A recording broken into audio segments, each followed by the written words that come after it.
नाज़रीन, ताज़ा तरीन अपडेट्स शेयर कयूं पिया असां सखर मां। हाफ़िज़ लाशारी जी रिपोर्ट मूजिब सखर जे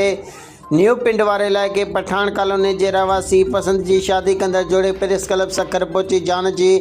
तहफ़ुज़ लाइ आला अख़्तियारनि खां फौरी तहफ़ुज़ फराहम करण जो मुतालबो कयो आहे। ख़बर मूजिब सखर जे इलाइक़े पिंड पठान कॉलोनी जे रिहायशी सखर प्रेस क्लब पहुची मीडिया के नुमाइंदनि सां ॻाल्हाईंदे चयो आहे त असां पंहिंजी रज़ामंदीअ सां क़ानूनी तौर अदालत में शादी कई आहे, जंहिं बैदि उन्हनि जे ख़ानदान पारां मुसलसिल धमकियूं मिली रहियूं आहिनि, जंहिं सबबु उन्हनि जी ज़िंदगी ख़तरे में महसूस कई पई वञे। प्रेस क्लब में मीडिया से ॻाल्हाईंदे सिकंदर अली मीरानी वलद मोहम्मद यासिन मीरानी उन जी ज़ाल जवेरी अब्बासी वलद मोहम्मद मक़सूद अब्बासी चयो त हिननि 20 जुलाई ते हैदराबाद जे सेशन कोर्ट में पंहिंजी रज़ामंदीअ सां क़ानूनी तक़ाज़ा पूरा कंदे पसंद जी शादी कई। हिननि चवणु हो त बाद में हू न्यू पिंड सखर में पुरअमन ज़िंदगी गुज़ारणु चाहिनि था, मगर जवेरिया जे वालिद ऐं भाउ रिश्तेदार हिन जी शादीअ खे क़बूल नथा कनि ऐं हिननि खे मुसलसिल हिरासा करण सां गॾोगॾु